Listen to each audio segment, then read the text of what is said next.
Are you coming to the tree where they strung up a man? They say murder three. Strange things that happen here. No stranger would it be if we met at midnight in the hanging tree. Welcome to Strange Things, broadcasting from the Arkanasa Radio Studios in Laredo, Texas.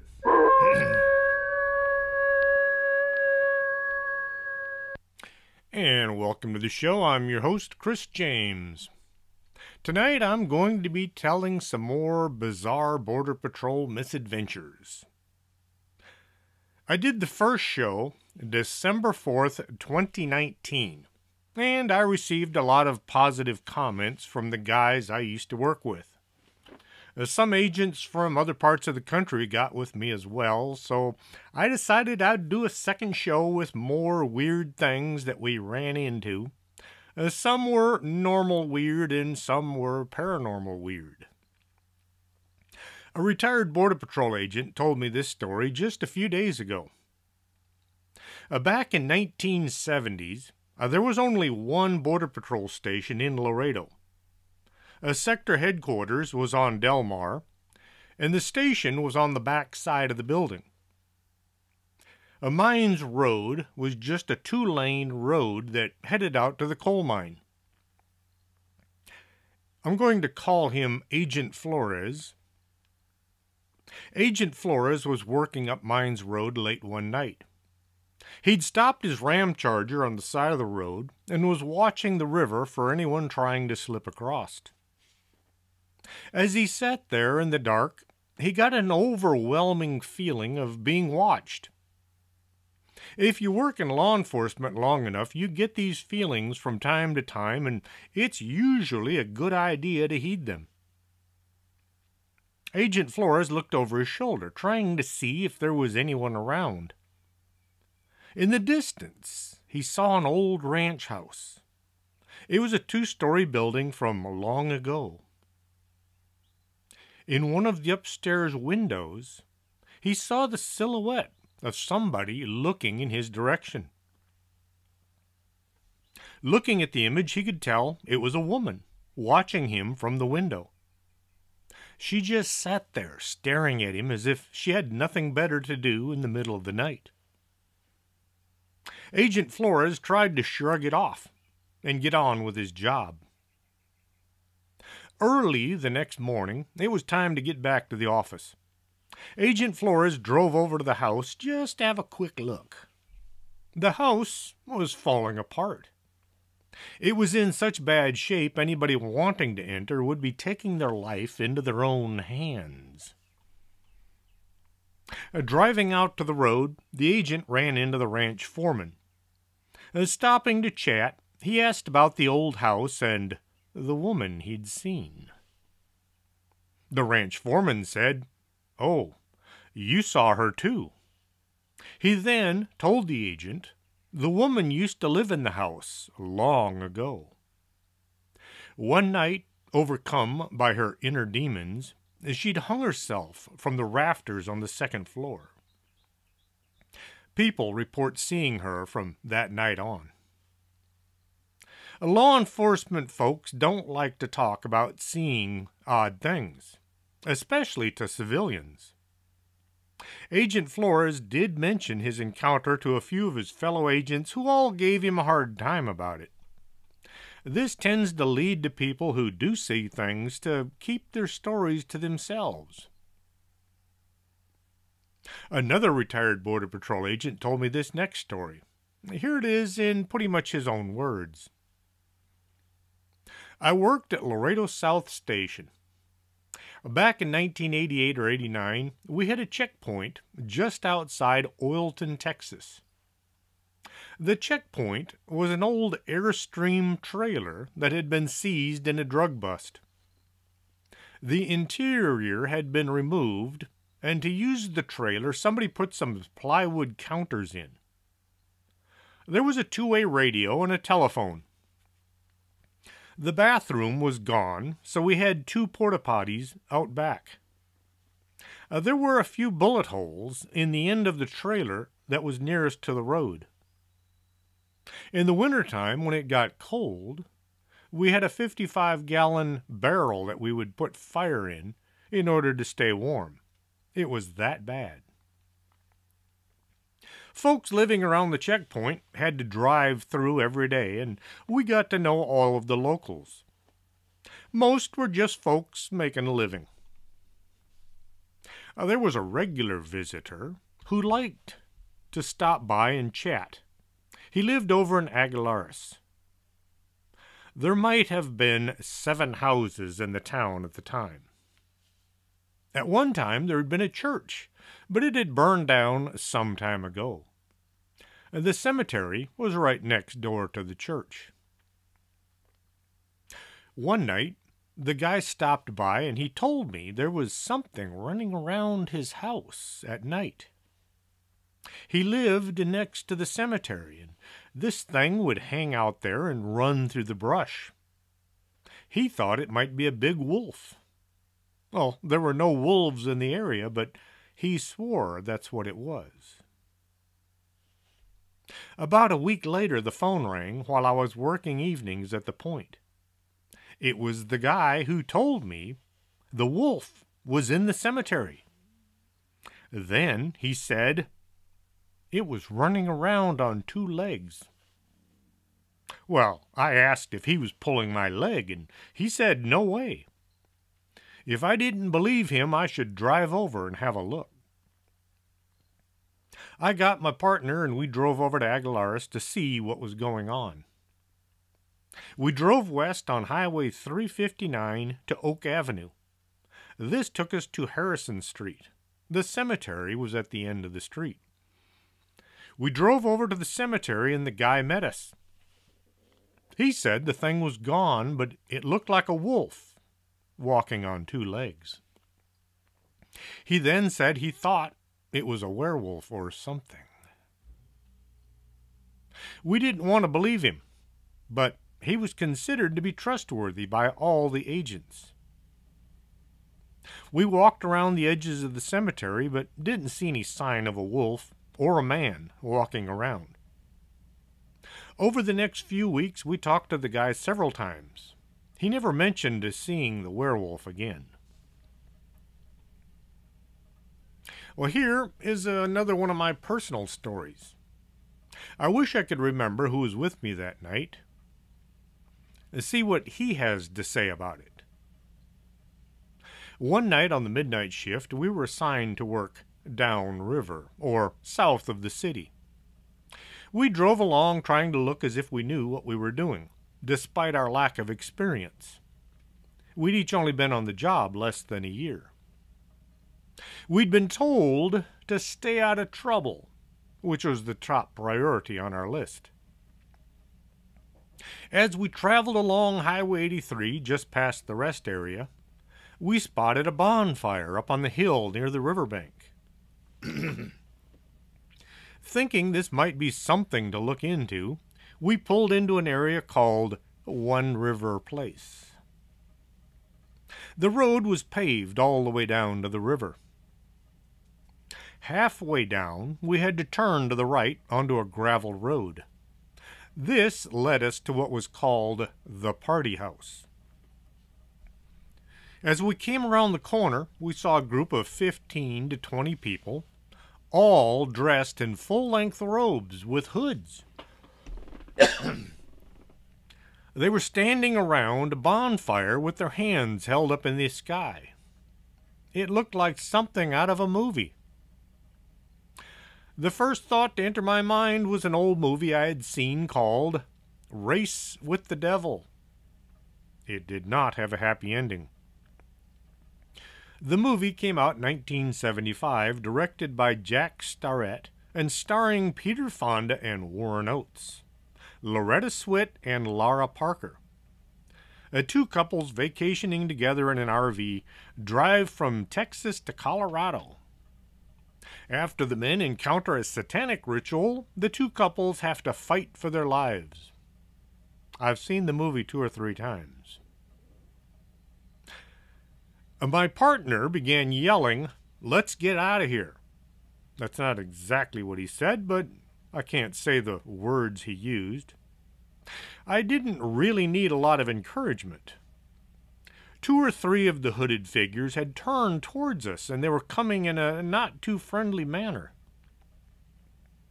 Yes, we were both armed. We each had a .357 Magnum and 12 extra rounds in case we needed them. This was what was known as duty carry. Well, the folks in Race with the Devil were armed as well, and they all died. We drove out of there as fast as our unit would go, backwards. Once in the relative safety of the highway, we tried to decide what we should do. Should we call somebody? Who? Should we report this to our supervisor? After talking about it for some time, we came to the conclusion it was best to not mention this occurrence to anybody, at least up until I had 20 years in. Once you had 20 years on the job, you could say just about anything. You were just 1 or 2 bad days from quitting with full retirement. This tended to make other opinions not too important. On October 31st, 2013, I was on Spooky Matter with Art Bell, telling the world about running from Satanists. This was how I first got started writing. To this day, I have no idea what we had driven up on or how I should have handled the situation. It's easy to be brave sitting at home with the lights on, but in the dark, things do get different. These folks dressed for some unknown ceremony have been seen from Laredo down south as far as San Ignacio. I keep running into people who have run into them, usually sometime after midnight. What they're doing is anyone's guess. Some say they're Satanists. Whoever they are, they don't make you feel welcome when you drive up on them. An agent I used to work with told me about encountering a group of people in an area we called the Gravel Pit, which is just south from the Laredo College. His description was almost identical to mine. He and another person were driving around in the neighborhood just south of College. They were about 3 blocks from the old tennis courts. As they drove into the gravel pit, they saw a group of people standing in a circle. They were all dressed in long brown robes with hoods pulled up over their faces. The people were standing in a circle around a bonfire, holding their arms up in the air. This sound familiar? The companion said, "This looks like the Satanists that have been seen in the area." It was best if they got out of there right away. The area near the old tennis courts has been associated with satanic rituals in the past. This was back before the area was fixed up and used by the college. My friend threw his car into reverse and they drove away quickly.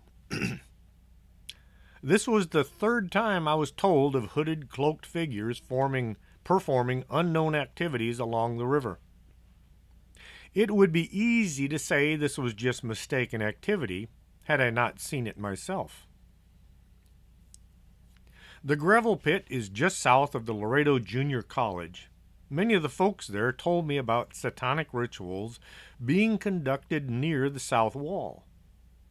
There used to be some tennis courts there, built way back in, I believe, the 1930s. There were a couple of abandoned warehouses there as well. Today, they have the Allied Medical Health buildings there, I believe they're called. They look kind of weird the way they're constructed because they designed them to look exactly like the old warehouses.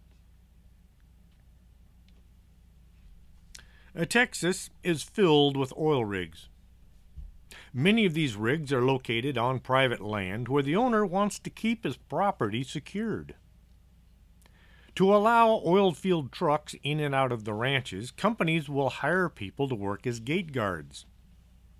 The guards will usually have a trailer to sit in while waiting for traffic. When a truck pulls up, the guard will walk out and check to be sure the truck has authorized access to the property. Once the driver and any passengers have been checked, the guard will open the gate and allow them onto the ranch. Some of the gate guards are retired folks who are just making a little extra cash. This next story is one of my own. I don't remember who was working with me because it's been a while. We were working the checkpoint on Highway 359. We received a call from the radio room saying there was somebody sneaking around the trailer being used by 2 gate guards. The trailer was on Wellhausen Road, which runs north out of Oilton. We drove up Wellhausen until we spotted the trailer. The lights were all on, but the door was shut. We pulled up to the gate, and I flipped the switch to the overhead lights just to let them know who we were, and then I shut them off. The door to the trailer opened just enough for somebody to peek out. We got out of our vehicle and we stood by the gate. A young man opened the door just a bit more and he yelled out to us. He said there was something sneaking around the trailer. I asked him what he meant by something. The young man said him and his brother were there as gate guards. They'd heard something sneaking around the brush next to the trailer. When he stepped out to investigate, whatever it was growled at him. He then said it sounded big and dangerous. The thing had been crashing through the brush around the trailer for the last hour or so. My partner and I began to search the brush around the trailer. We walked up one trail and down another, but we never saw any sign of footprints, either human or other. I told the young man it might have been a group of brushwalkers. Brushwalkers are folks from across the border that are willing to walk a long way looking for work. Mostly they're just people looking for work, and they seldom mess with anybody. The young man said this was no group of people. He said it was some kind of a huge animal. As me and my partner were about to leave, the young man and his younger brother came running out the door of the trailer, jumped in a pickup, and drove off. They both looked terrified. I guess they'd had enough and quit. As we drove back to the point, we contacted the radio room and we told them we hadn't found anything. I wonder what had scared those 2 so bad. There were guys you wanted to work with any night of the week. And then there were guys you wanted to never see again. Bad decisions can lead to more than just paperwork. One day while working the checkpoint out in Oilton, we received a call from the sheriff's department. One of the deputies had pulled a guy over. During the course of his arrest, the suspect's brother had stopped. The deputy got roughed up a bit, and the prisoner escaped, still wearing the handcuffs. Being a small town, everybody knew each other. Maybe 150 people live in Oilton. The SO came by and we were enlisted as support. The guy lived on the outskirts of town, off a dirt road. 3 deputies and 4 Border Patrol agents rolled up to the front of the house. We had no real cover, but we did our best to look intimidating. The sergeant called to the house, telling the brothers to come on out and not do anything crazy. The brother, who wasn't wearing handcuffs, came out the door waving a shotgun around. The thing about armed encounters, the guy was armed, but he wasn't aiming at anyone. We were there simply to help the SO. They called the shots, literally. Had someone put a round into the guy, I doubt anyone would have said anything about it. Still, most law enforcement folks are not looking to put notches in their guns. The weapon is there only as a last resort. I am kind of aiming at the ground at the guy's feet, ready to do what I have to do, and just in case, praying that I don't have to pull the trigger. You don't wait for the gun barrel to be pointed at you before you prepare. I'm thinking this whole situation was getting way too serious. The sergeant was trying to talk the brother into setting the gun down and living to tell his story in court. At that moment, I hear somebody say, "Put the gun down," in a not very commanding voice. I kind of turn my head and look over my shoulder, and there behind me is one of my classmates from the academy. He's standing right behind me, and his gun is pointed over my shoulder at the guy on the porch.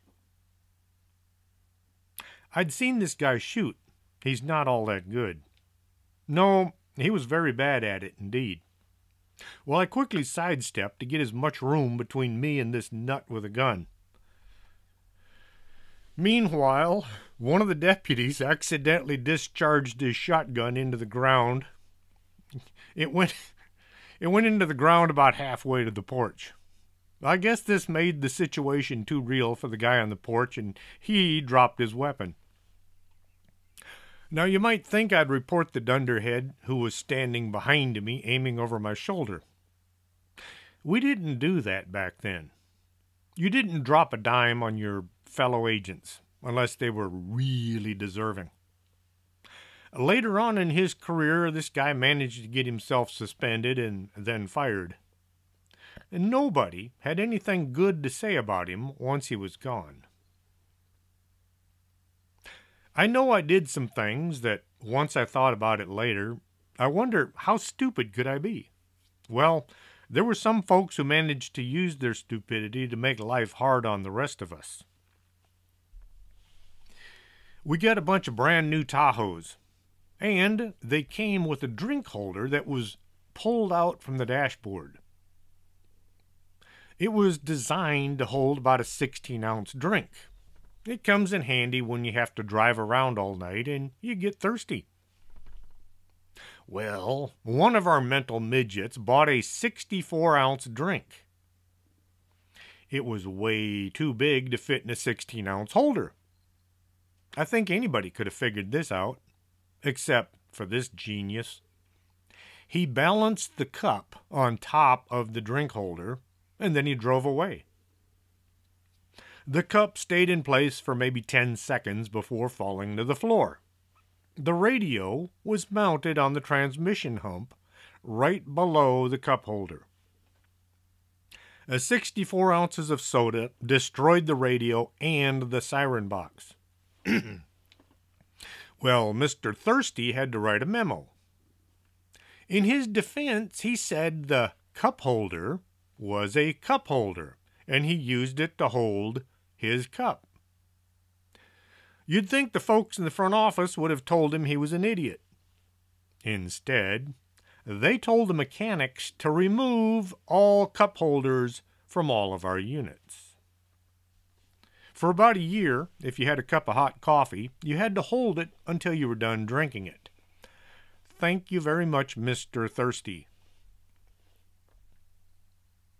One of our guys jumped out of his unit to open a gate.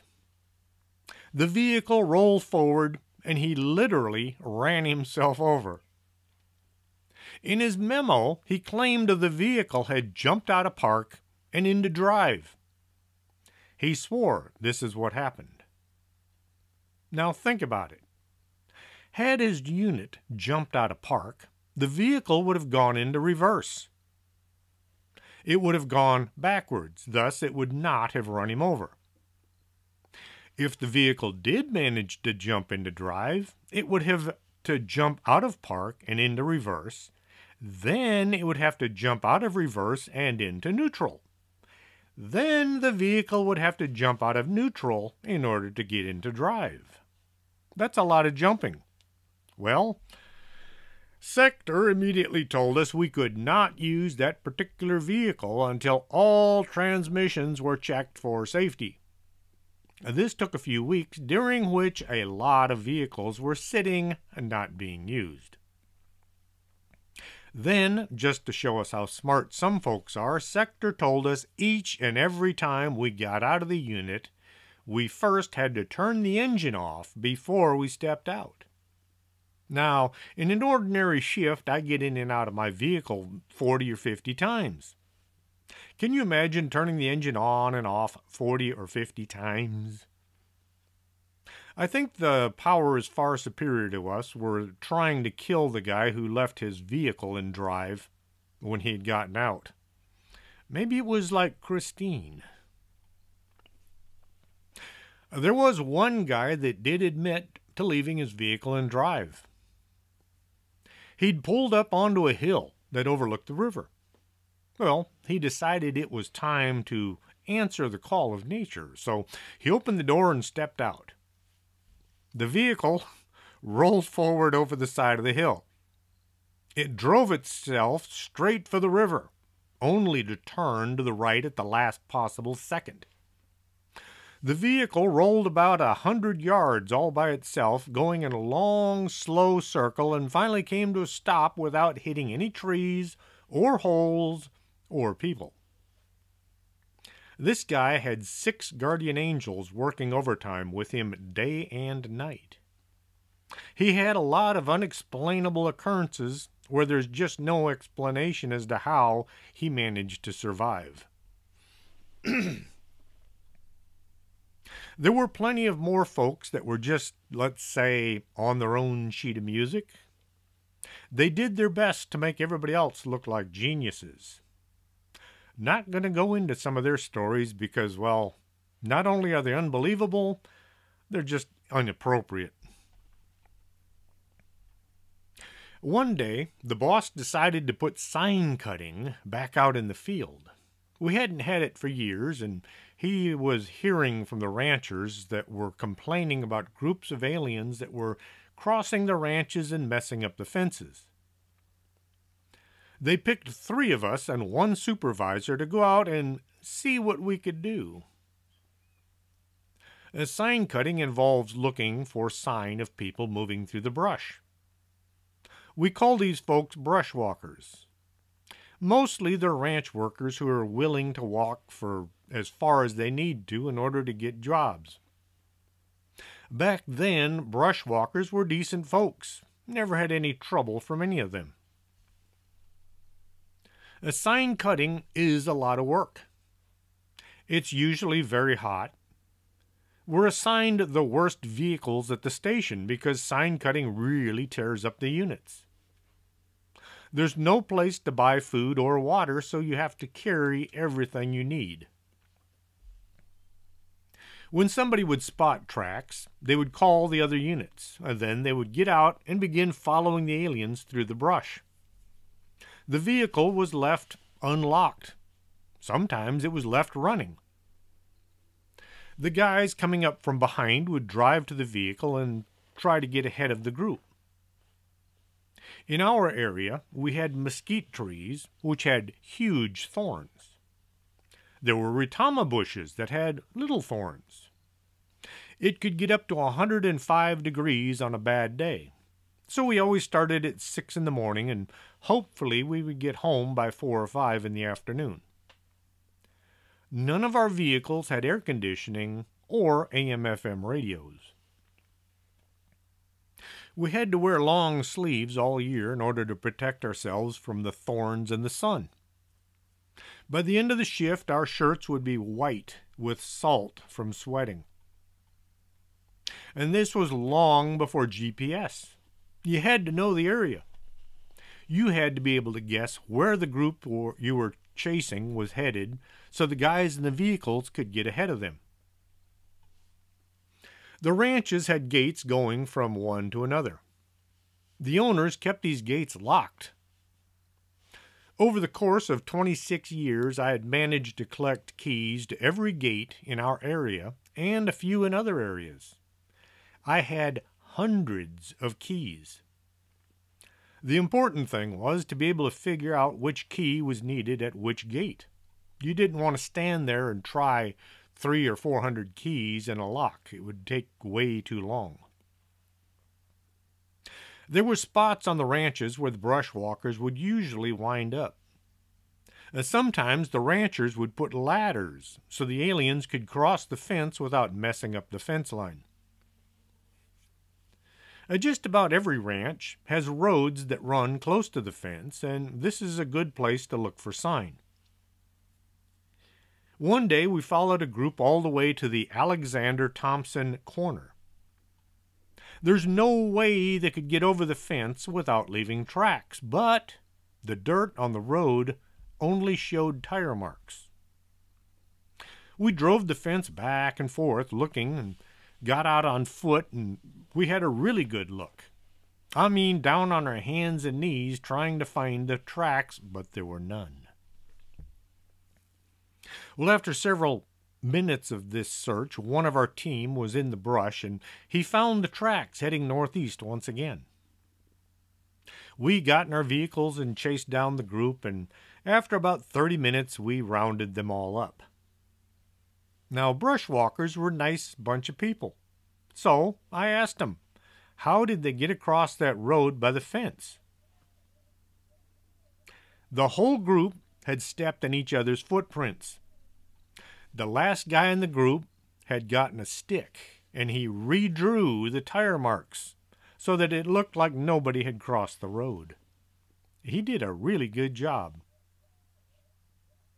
On other occasions, we were walking the tracks out, and when we noticed the footprints were all heading west.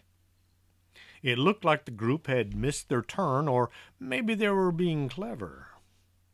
Actually, the whole group was walking backwards down the road.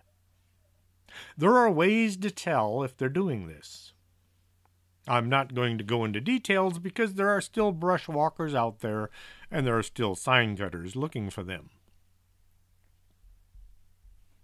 Going to take a brief pause right here, play a couple commercials, give my throat a chance to get caught back up. I'll be right back, so don't go away. You're listening to Arkanasa Radio.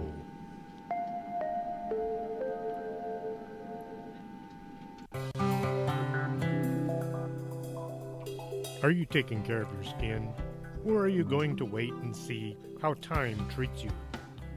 Take care today by contacting Lourdes James, Independent Beauty Consultant, at 956-723-3019.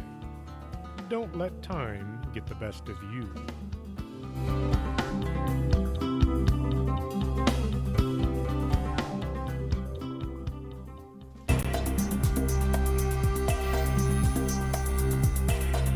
Did you hear a bump in the night and you think it just might be a ghost?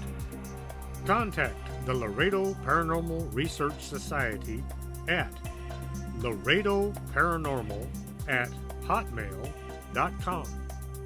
That's the LPRS for all your otherworldly needs.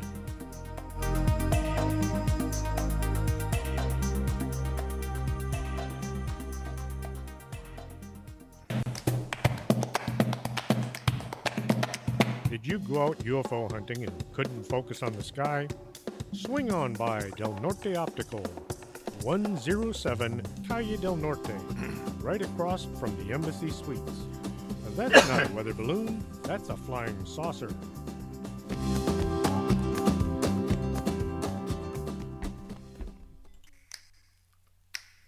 Coffee makes the world go round, and around here we have the Organic Man Coffee Trike. 4501 McPherson, Suite number 9. If you're not looking for coffee, try their tea. It's the best in town. And remember, life is too short to drink bad coffee.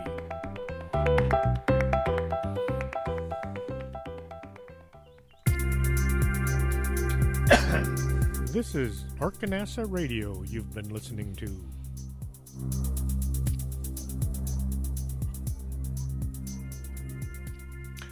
And welcome back to the show. Now, back then, we were only allowed to be on sign cutting for a few months. Then, it was back to the line. Having dealt with brushwalkers, the people you ran into on normal line watch duties were not nearly as nice. One of the least favorite places to work was the railroad bridge. It was all work. A train would come out of Mexico heading north. We had to search it while it was still moving. If you saw people hiding on the train, then you could tell the train crew to stop. There were lots of places to hide and some creative ways to spot them. As soon as the train stopped, the people hiding on board would jump off and try to run. The train master would suddenly tell the engineers to move even while we were on the cars. One night I was on top of a bunch of grain cars pulling people out. Well, the train started moving north. I told all the guys to hang on to something and don't move. The train pulled forward about 3 blocks. Then it started backing up. I looked and I could see I was heading into Mexico. As I was coming up on the border, I went down the ladder as fast as I could and jumped off. The train went south and then it stopped. All the folks I was in the process of catching got off back in Mexico. I really believed the train master did this on purpose. We didn't get along with him at all. Down south 1 mile from the rest area on 83 is the area we call One River Place. I've mentioned it before. Lots of drug smuggling and illegal aliens coming over. It was out of town and weird things would happen there. A lot. One night, Willie and his partner were laid in, waiting to see what they could catch. As Willie sat there looking south towards El Cenizo, he spotted a bright light up in the sky. It was changing colors as he watched. He guessed this UFO was over Mexico as he sat there watching. The flying craft was visible from about 10 p.m. until 11 p.m.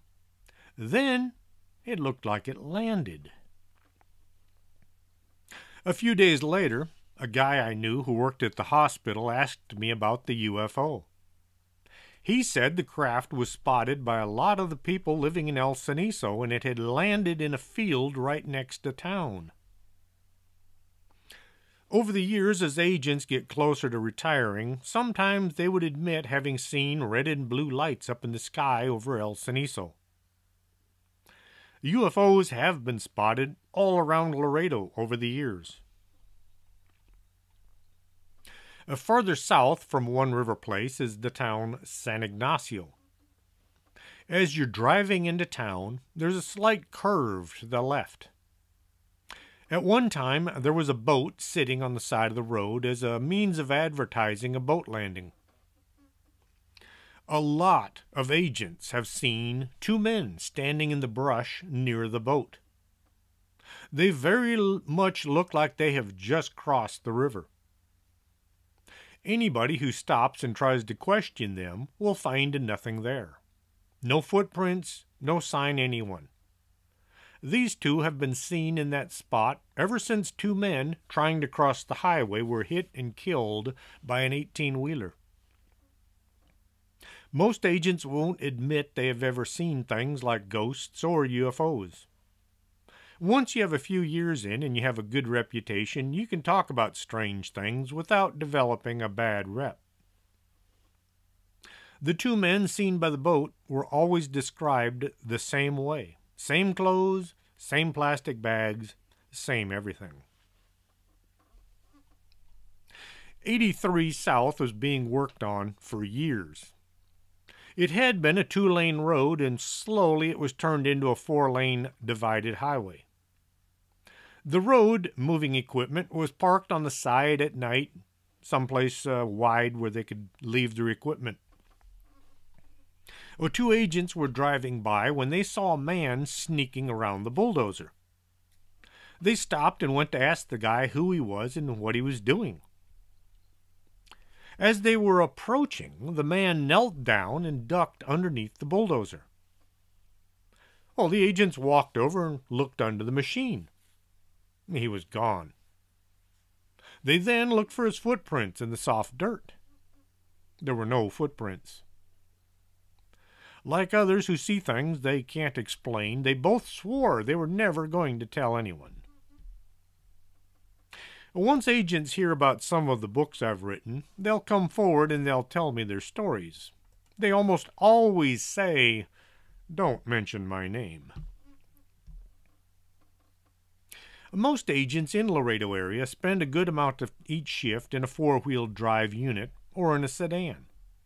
Well, then there are the specialty units, the horse patrol, the bike patrol, river patrol, and the ATV patrol. ATVs can get into areas of the river inaccessible to a large 4x4. One night while patrolling out on Mines Road near a location known as the Double Greens, it's two green gates that set side by side, the agents were alerted to activity near the river. The ATV agents motored down the trail until they came to a spot where several trails came together. This was where a large number of smugglers traveled on their way to drop off their cargo, either human or drugs. The agent told me, "I stopped my vehicle in the middle of the trail so I could watch in all directions. My partners got off and they headed down to the area where the aliens should have been just a few minutes ago. As I sat there using my ATV to relax and wait for the load to arrive or the others to say it was nothing, something tickled my ear. It felt like somebody was trying to prank me. I reached up and grabbed at whatever it was, but found nothing there to grab. It was dark, but nobody could have snuck up on me, so I went back to waiting and watching. It happened again, like somebody was running their finger along my ear. I looked to my left, but saw nobody.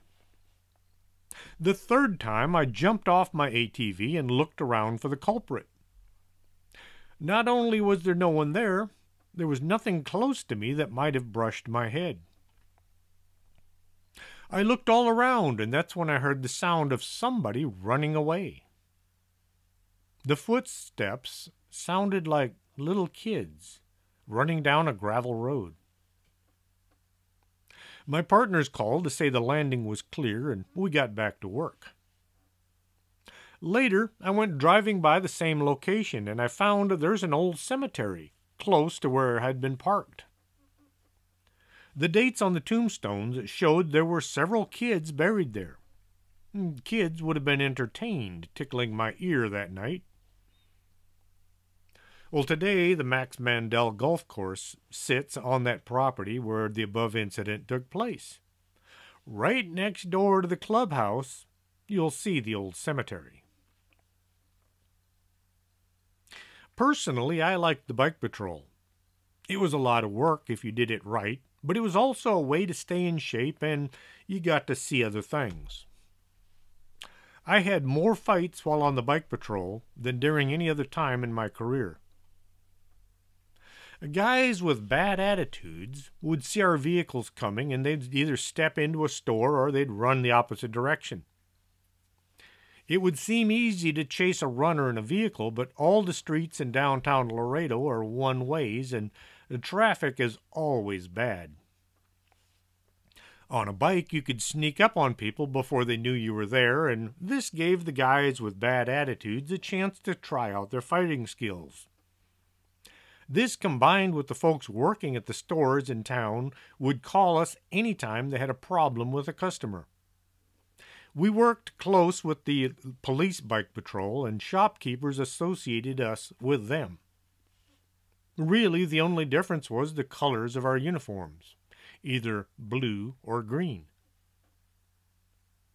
One day I was pedaling through San Augustine Plaza. A woman who worked at the Mrs. Baird store waved me over. She told me there was a guy hanging out in the store who was making everybody uncomfortable. I stepped inside and looked around. Well, there he was. He might have stood 5'5", and he couldn't have weighed more than 130 pounds. I am 5'11", and I weigh 190 pounds at the time. The guy was wearing blue jeans and nothing else. He was sweating, and he looked as if he was shaking just a little bit. Now, it was cool outside. It was cool enough that I was wearing a jacket. I recognized him as being a local who tended to deal in and use a lot of drugs. I asked him sort of politely to step outside with me.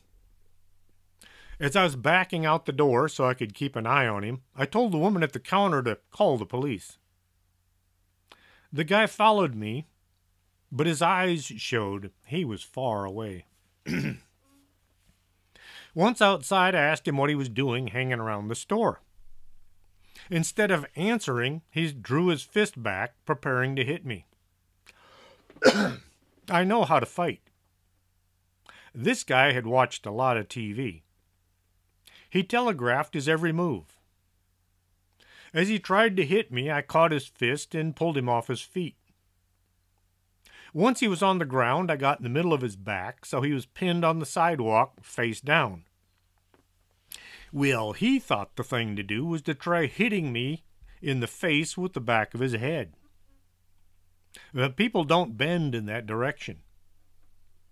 He threw his head back in my direction and then fell forward, face first onto the cement, whacking his forehead on the pavement. I didn't really have to do anything to him except sit there and try to hold him down until the police arrived.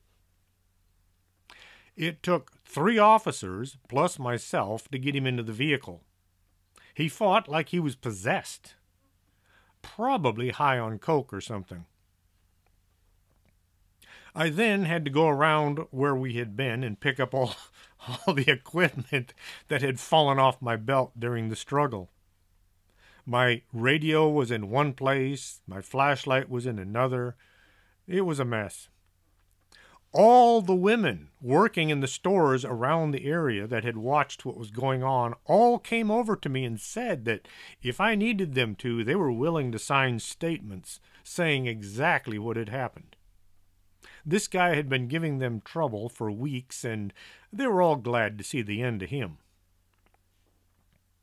It took me 3 hours to write the memo. We call them Dear Chiefs. When writing a memo, you want to include as much detail as you could so anybody reading it would know exactly what you were trying to say. My boss looked it over before I signed it, and he said I covered the whole story quite well. 6 months later, I ran into the guy from the bread store once again. He'd just gotten out of jail. I asked him if he was behaving himself, and he said, "Yes, sir."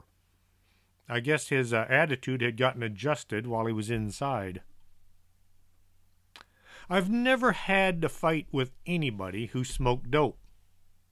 I've had plenty of drunks and cokeheads that have had bad attitudes, but let's face it, people who smoke marijuana, they're not in the mood to fight. They just want to eat something and take a nap. I mentioned before how any time me and Matt worked together, things happened. Well, one night we were driving through the rail yard. We were in an old Suburban. It had well over 150,000 hard miles on it. Supposedly, vehicles would be removed from service after 80,000 miles, but times were hard and we had to use what we had. A young guy jumped out from behind a boxcar. He had a huge rock in his hands. It was big enough that it took both hands to hold it. He began slamming the rock down on the hood of our vehicle, screaming at the top of his lungs. Well, we both jumped out, about to deal with this guy. The Rodney King incident had just happened. Everybody was just a bit cautious when dealing with citizens. A lot of the locals were seen running around with camcorders. We stood on either side of this guy and watched him pound on the hood of our unit. We both thought this is some kind of a setup. probably somebody was videotaping us, hoping we would beat this guy up so they could sue us. The guy screamed and pounded, and we stood there and watched. Matt finally got his radio out, and he called our boss, the X-Man. The X-Man was kind of like a superhero to all of us agents. X-Man came to the scene, and we managed to get the rock away from our assailant. We put him in the back of X-Man's car, and away he went.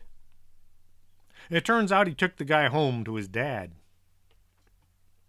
About an hour later, we saw the same guy walking along the street.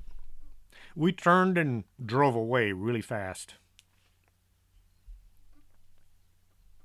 As a retired Border Patrol agent, I've had a few weird sightings of my own. One took place down by Webb County line, right off of Highway 83. There's a gate that leads into the Los Hermanos Ranch. On slow nights, I would back up to the gate, and then I would sit there and I'd watch the road for anybody trying to sneak across from Mexico. The aliens would cross the highway, and then they'd run over to the gate. It sat back from the highway around a corner, so they couldn't see anybody sitting there. I was out of sight, and on many occasions the aliens would literally walk right up to the side of my vehicle before they knew I was there. These were mostly brushwalkers. Late one night, as I sat there, I spotted a light moving along the fence line on the Clark farm, which is straight across the highway. At first I thought it might be some agents following a group because aliens don't use flashlights. As the light bobbed along, I began to think maybe it was a group of aliens because agents don't use lights that way. You aim the light down at the ground and you cover the lens. You don't swing it around, making a spectacle of yourself. The light came right up to the fence. It was a deer fence, 8 feet high. The light never slowed down. It crossed where the fence was, and then it turned to the right, heading south along the edge of the highway. I'd had my NVGs up trying to see who was walking along the side of the road, but there was nothing. I couldn't see a thing. The light slowly faded away. I walked across the highway and I looked for footprints. There were no footprints to be seen. To make matters worse, where the light had crossed the fence, I thought perhaps there was a hole, but no, it had gone right through the fence without slowing down. The fence line is where we would pull what's called a drag so that the dirt would be nice and churned up. So anybody walking along there would have left footprints. And the odd thing is the light wasn't visible with my NVGs. If you're working down south of Laredo and you have a few minutes to spare, try backing in at the Los Hermanos gate and then watching the Clark Farm fence line and let me know if you see anything. Laredo Border Patrol Sector Headquarters is located on Del Mar. This is where the guys in charge hang out along with a lot of support units, mechanics, radio repair, things like that. The communications and the cameras are located there as well. Calls come in day and night as people report possible violations along the border. Agents in the field can call in to report their location and find out any information needed to do their jobs. One midnight shift in 2010, a call came in from a woman traveling on 83 North. She had spotted several objects that looked like balloons, except they were moving as if they were being controlled. They would move along at about 1,000 feet from the ground, and then they would stop and hover in one place. After staying in one place for a while, they would move again, as if following her. The woman thought that just maybe these were some kind of a new secret government project, maybe a Border Patrol drone or something. The radio operator took the call. He then pulled out the protocol card which dealt with unknown objects seen in the air, things we might just call UFOs. The card said he was to contact Lackland Air Force Base in San Antonio, which is about 140 miles northeast from Laredo. The air base told the radio operator they had several contacts on radar in the area in question. The objects were not military aircraft, and they did not behave like any aircraft known to the airmen. As the Border Patrol radio operator was on the phone with Lackland Air Base, the images vanished from the radar screen. The radio operator was still on the phone with the woman on 83. She said she could still see the objects that appeared to be following her. Since an official inquiry had been made, the operator had to fill out a ticket saying that the Border Patrol had called the Air Force. The radio operator asked, "What do I put on the ticket?" The airman in San Antonio said, "It's unidentified. It's one of those things." The woman on Highway 83 eventually lost sight of the unknown objects. To this day, no one has figured out what was flying around up on Highway 83 North back on that night. The reason Border Patrol agents call the area the Gravel Pit was that at one time there had been a company that sold gravel from the area. They were digging out big holes and then selling the product to anybody that needed it. Well, one day the city discovered that the land the company was sitting on belonged to Laredo. The company shut down immediately after this discovery. With nobody working the land, the brush grew up, turning it into a wilderness, although a small one. The pits where the gravel had been dug out filled with water. Folks in the neighborhood used the area to discard anything the city wouldn't haul away. There were old TV sets and cars. There was a bus. Anything you could imagine. Smugglers began sneaking in using one of the many trails cut through the trees and brush. These trails would take them to either Laredo Junior College, the neighborhood to the north, or out to the railroad yard. Agents would have to work the area on foot. If the agents parked by the old gravel tower, they would be silhouetted by the streetlights in the neighborhood. In order to sneak in, it was best to park near the railroad bridge or on the other side of the south wall at the college, and then you had to walk. It's a bad idea to use your flashlight because this is sometimes used as a target by any of the smugglers wanting to take a shot at the agents. It almost felt like you were patrolling a hostile country. One night, an agent was walking along one of the trails near the abandoned bus.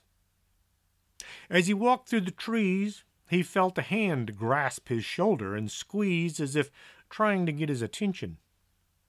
He stopped and turned to look for the owner of the hand. There was nobody around. The agent felt a cold chill run down his spine. He decided it was best to get out of there and do something else for the rest of the night. Hope you enjoyed tonight's show. As far as I can tell, all these stories are true. None of these agents had any reason to tell me false tales, and I don't do that creepypasta nonsense. If you have a story of your own and you'd like to include it in my next book, Paranormal Laredo, you can get a hold of me at strangethings@arkanasa.com. Send me an email and I'll try and include you in my next book. Till next Saturday, this is Chris James for Strange Things. Are you coming to the tree where they strung up a man, they say murder 3? Strange things that happen here, no stranger would it be If we met at midnight in the hanging tree,